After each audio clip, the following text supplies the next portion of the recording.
Hadithi yetu inaanza kwa kijana mmoja anatambulika kwa jina la Vicky. Huyu jamaa bwana kwa sasa alikuwepo shuleni, lakini pia alikuwa na genge moja ambalo wao walikuwa wanapenda sana kukaba kibencha, lakini pia walikuwa hawasapoti kabisa watoto wa kike, yani walikuwa hawafagilii. Vicky bwana yeye ndo alikuwa kiongozi katika ili kundi, lakini leo anaingia bimdada mmoja anayetambulika kwa jina la Dhika. Huyu ni bimdada ambaye kahamishiwa ndani ya shule, kwani baba yake alikuwa ni mtu wa serikalini ambaye alikuwa anahamishwa mara kwa mara. Lakini bimdada leo baada ya kuingia anajitambulisha, anasema ya kwamba anapenda sana somo la sayansi kwa sababu ndoto zake anahitaji siku moja aje kuwa daktari ambaye atatembea katika vijiji mbalimbali katika ili taifa ili aweze kusaidia maskini. Vicky akatokea kuvutiwa sana na Dhika, hivyo akawa anamfuatilia kila eneo ambapo alikuwa anaelekea. Bimdada kuelewa kwa mwanzoni ni kwa nini mshikaji alikuwa anamfuatilia sana, lakini mwamba hata wakati wa michezo yeye jicho lake lote lilikuwepo kwa Dhika. Kiukweli mshikaji alikuwa anashindwa kumfuata bimdada na kueleza hisia zake, kwani alikuwa anategemea huenda siku moja labda itatokea zali la mentali bimdada atamwelewa. Lakini leo bwana kwa bahati nzuri anakutana na bimdada njiani. Gari ambalo huwa linakuja kumchukua kwa bahati mbaya lilikuwa limechemsha, hivyo bimdada akamuomba mshikaji aweze kumpatia lifti, kwani anaelekea katika duka moja ambapo huwa wanauza sana bite. Dada anadai siku ya jana alinunua bite, lakini walimpatia ambazo yeye alikuwa hazihitaji. Vicky bwana anafika na huyu bimdada mpaka kwenye hili duka. Sasa hili duka bwana alikuwa anamilikiwa na baba yake na Vicky, na mzee huyu alikuwa anatamani sana kijana wake achane na masomo ikiwemo kuelekea chuoni. Mshikaji alikuwa anatamani sana kwenda kusomea architecture, lakini baba alikuwa anamweleza kijana wake achane na hizo ndoto kisha aje kusimamia biashara ya familia. Hivyo mvutano kati ya hawa watu wawili, Vicky alikuwa anamtegemea sana mama yake aweze kumtetea kwa mzee ili mzee akubali kwenda kumlipia ada chuoni pale ambapo atakapomaliza masomo ya high school. Vicky bwana leo baada ya kufika kwenye hili duka la baba yake akawaka sana na kusema ya kwamba inakuwaje wamuzie huyu bimdada vitu ambavyo yeye alikuwa hajaviagiza. Bimdada pasina kujua kwamba hili lilikuwa ni duka la kina Vicky akadhani ya kwamba mzee huyu huenda akawa kumsikiliza huyu kijana kutokana na maneno ambayo alikuwa anazungumza. Hivyo dada alifurahi sana baada ya Vicky kuweza kumsaidia, na kitu hiki kapelekea watu hawa wawili kuwa ni watu wa karibu sana. Vicky leo akapata nafasi ya kutoka na bimdada wakati wa jioni kwenda katika jumba la sinema. Mtoko wa leo ulikuwa ni mzuri sana, ukamfanya bimdada kufurahia sana ukaribu alionao yeye pamoja na Vicky, lakini pia ukaanzisha safari nyingine ya mahusiano ya kimapenzi.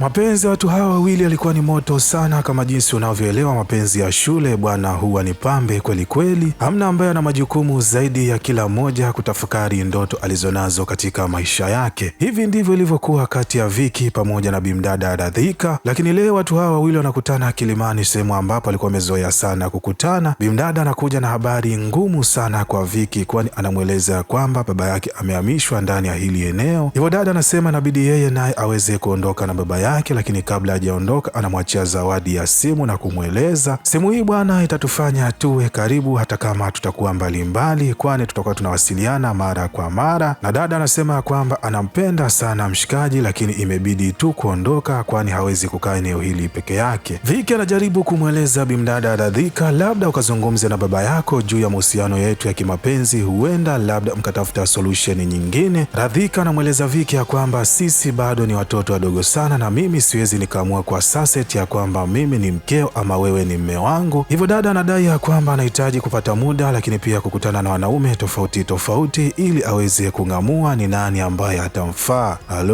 Hiki ni kipengele. Maneno haya akampelekea Vicky kumaindi sana na hivyo kuvunja mahusiano ya kimapenzi. Mwamba akabaki akiwa na huzuni sana ambazo akazibebelea mpaka ambapo alipoelekea chuoni, na kwa sasa Mwamba alienda kutimiza ndoto zake za kwenda kusomea mambo ya architecture. Vicky hapa chuoni alifanikiwa kukutana na bimdada mmoja mrembo sana, lakini alikuwa ni slay queen kweli kweli, yani alikuwa anapenda maisha fulani ya ajabu ajabu. Mrembo huyu bwana alikuwa anatambulika kwa jina la Vidya, naye alikuwa anasomea mambo ya architecture na ndoto zake kubwa anahitaji siku moja aweze kupata scholarship ya kuelekea Paris aende akasome mambo ya architecture, lakini pia akalebata zaidi. Sasa licha ya Vidya kuwa na hizi ndoto, tatizo lake lilikuwa ni moja tu, yani alikuwa yuko lezilezi sana. mambo ambayo alikuwa anahitajika afanye chuoni kwa wakati, yeye alikuwa anachelewa siku zote, ikiwemo siku hii ya leo. Ilikuwa inahitajika aende akajaze fomu ili angalau aweze kuingia katika mashindano ambayo endapo akishinda basi atapatiwa scholarship ya kuelekea Paris kwenda kutimiza ndoto zake. Lakini bimdada baada ya kuchelewa anamwomba Viki aende kumbembelezea kwa mwalimu muungwana. Baada ya kufika kwa huyu mwalimu alikuwa ni mtu ambaye anafuata sana sheria. Viki leo ikabidi aweze kusema ya kwamba amefanya kuchelewa kwa sababu baba yake ameweza kupoteza maisha. Yani muungwana anamwangamiza baba yake ungali akiwa hai kisa demu. Hii ni hatari bwana. Mwalimu baada ya kubembelezwa sana, lakini pia ukizingatia maneno ambayo Viki alikuwa anayazungumza, mwalimu akadhani ya kwamba alikuwa ni maneno ya kweli, hivyo ikabidi aweze kumpatia fomu ya kujaza ambayo Viki akaichukua akaenda pia kumpatia Vidya naye aweze kuijaza. Hii project ya bwana ikawa inasimamiwa na watu hawa wawili kati ya Vidya pamoja na Viki, lakini pia ikawafanya kuwa ni washikaji wa karibu sana. Viki leo ikabidi aweze kumweleza bimdada hadithi ya mapenzi ambayo aliyokuwa nayo kipindi ambapo alipokuwepo high school baina yake pamoja na bimdada Radhika, lakini bimdada ikabidi aweze kumtia moyo na ushikaji wao wa karibu kaendelea kuwa pambe. Leo ilikuwa ni ile siku ya tarehe 14 mwezi wa pili, siku ya redi kama jinsi unavyoelewa. Viki anakutana kijana ambaye huwa anaishi naye ndani ya chumba kimoja, mwamba huyo anatambulika kwa jina la Reshi. Mshikaji alikuwa akapiga redi, lakini pia mkononi alikuwa akashika ua, anamweleza kwamba ninakwenda mtoko pamoja na demu wangu. Viki akiwa haelewi yeye atakwenda mtoko na nani, lakini ghafla mlango na gongo anatokea bimdada Vidya, anamweleza kwamba ninahitaji twende mtoko siku hii ya leo. Viki anakubali, anaenda mtoko pamoja na bimdada. Hakika siku hii ya leo mtoko ulikuwa ni pambe sana, lakini ghafla bwana si wakakutwa na mwalimu bwana. Bimdada ili aweze kuliua ili so ikabidi ampige busu mtaalamu wetu Viki. Mshikaji moja kwa moja akatambua kwamba huenda huyu bimdada akawa akamwelewa.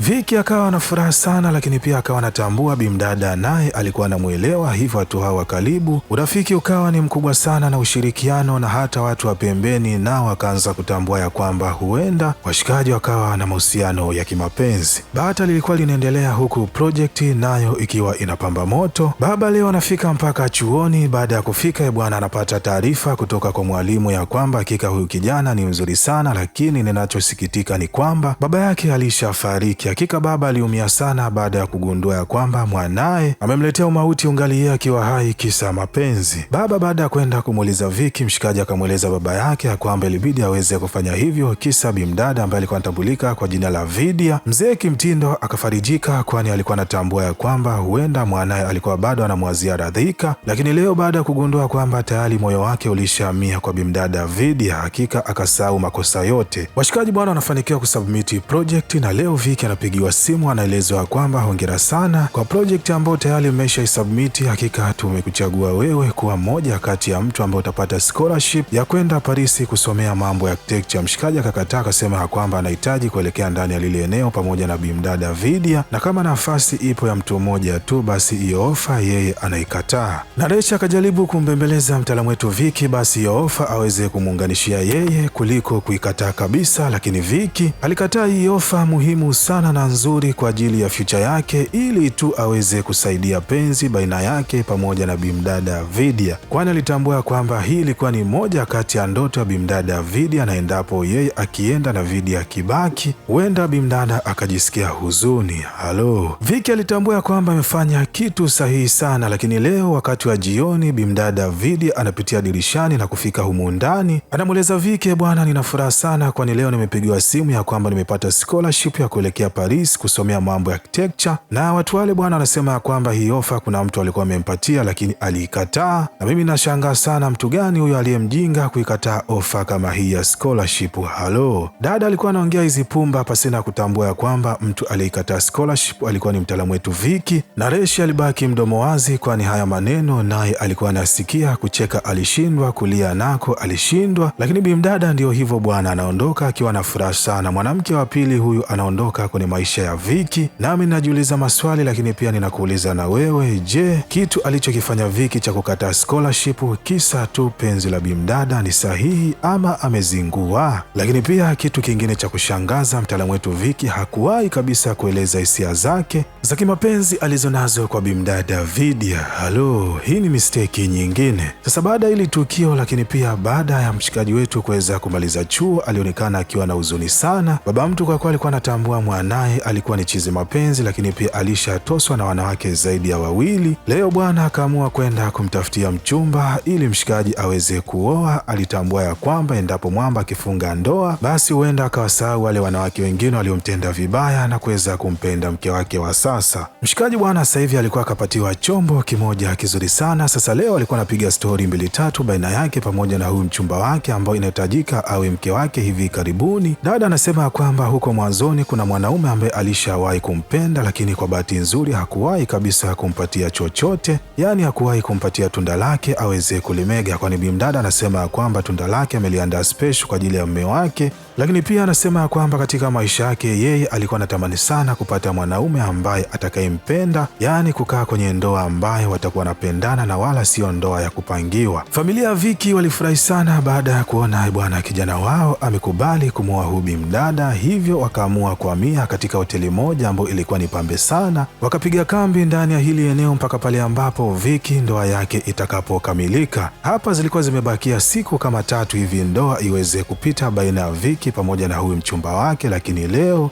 Vicky hapa hotelini anakutana na bimdada Radhika. Halo, mwanamke wa kwanza aliyempenda kipindi kile walipokuwepo high school, leo anakutana naye ndani ya hili eneo siku 3 kabla ya ndoa yake kukamilika. Bwana mshikaji hakika alishtuka sana, lakini bimdada leo anamweleza mshikaji, nisamehe sana kwa kile nilichokitenda huko mwanzoni na nimekuja ili niweze kurekebisha makosa yangu. Mwanzoni nilitambua kwamba endapo nikikutana na wanaume wengine huenda nikawapenda kama jinsi ambavyo nilikuwa nakupenda wewe, lakini nilikosea kabisa huo uamuzi, kwani dada anadai ya kwamba kati ya wanaume wote ambao aliwahi kukutana nao hakuwahi kuwapenda kama jinsi ambavyo alikuwa anampenda Vicky. Halo, wewe kama mwanaume utafanyaje? Lakini kwa mwamba yeye akabaki kapigwa na butwa, yaani haelewi atafanya nini. Baba kwa kuwa alikuwa anamfahamu huyu binti, baada ya kumwona kimtindo akashangaa, akamfuata kijana wake na kumuuliza ni kitu gani kinachoendelea. Kijana ikabidi aweze kumwelezea kila kitu mzee. Hivyo baba akamweleza kijana, hebu ngoja niweke miahadi ili tuweze kukutana na huyu binti, tuzungumze naye, tuweke hizi tofauti pembeni, lakini pia tumwelewesha kwamba kwa sasa wewe inahitajika umuoe binti mwingine. Baada ya kufika kwenye eneo la kukutania ambapo alikuwa wamewekeana miahadi, bwana cha kushangaza hawakufanikiwa kabisa kumuona yule binti, bali hapa mtaalamu wetu Vicky kakutana na binti mwingine ambaye alikuwa anatambulika kwa jina la Vidya. Halo, hiki ni kimbembe. Vidya naye stori zake zikawa ni zile zile.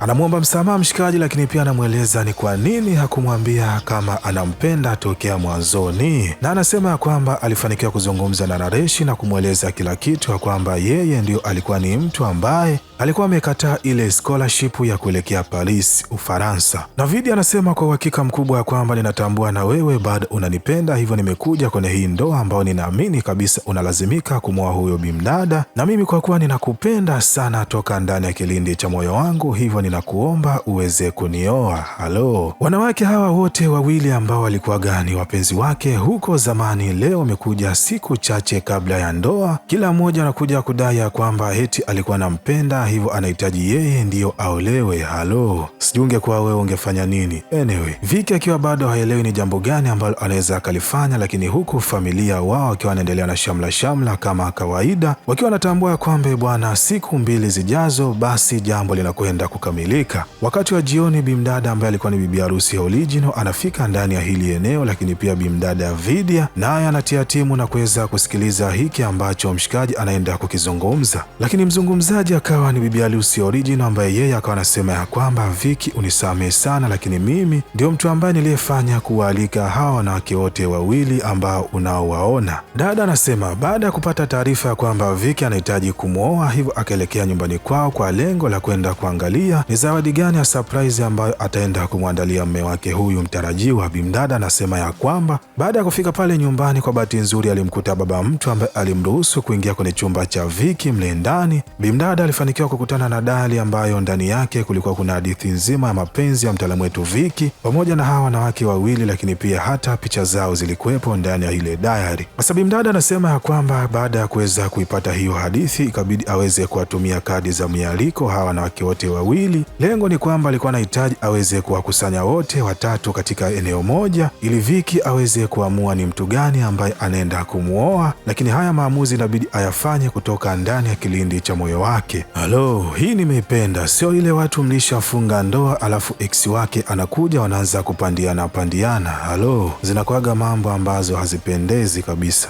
Vicky anaambiwa na Bimdade, bwana, una masaa 24 tu ya kufanya maamuzi ambayo yalikuwa ni sahihi. Sasa muungwana baada ya kuweza kutafakari kwa kina akatambua kabisa kwamba mwanamke aliyempata kwa sasa ni sahihi kuliko hawa wawili wa mwanzoni. Kwanza alikuwa ni jasiri sana kwa kuthubutu kuwaleta hawa wanawake wawili, lakini pia ameweza kusimama naye bega kwa bega kuhakikisha kwamba anaoa mwanamke ambaye alikuwa anampenda. Bimdada anakutana na mshikaji na kumweleza kwamba ametokea kumpenda sana Vicky, hivyo dada anasema kwamba anaamini endapo akichukua maamuzi ya kufunga ndoa watatengeneza familia yenye upendo na yenye furaha sana. Bwana Vicky anaamua kufunga ndoa na Bimdada Anu na kuwatupia kapuni wale maex wake wawili. Halo bwana, hapa ndo tunafika mwisho hadithi yetu, lakini kama umeipenda video hii na umeenjoy ama umejifunza jambo jipya, basi usisahau kushare, kulike na kusubscribe ili kuwa mwanafamilia kupata vigongo vikali vilivyonyooka na kupoa kama hivi kila siku.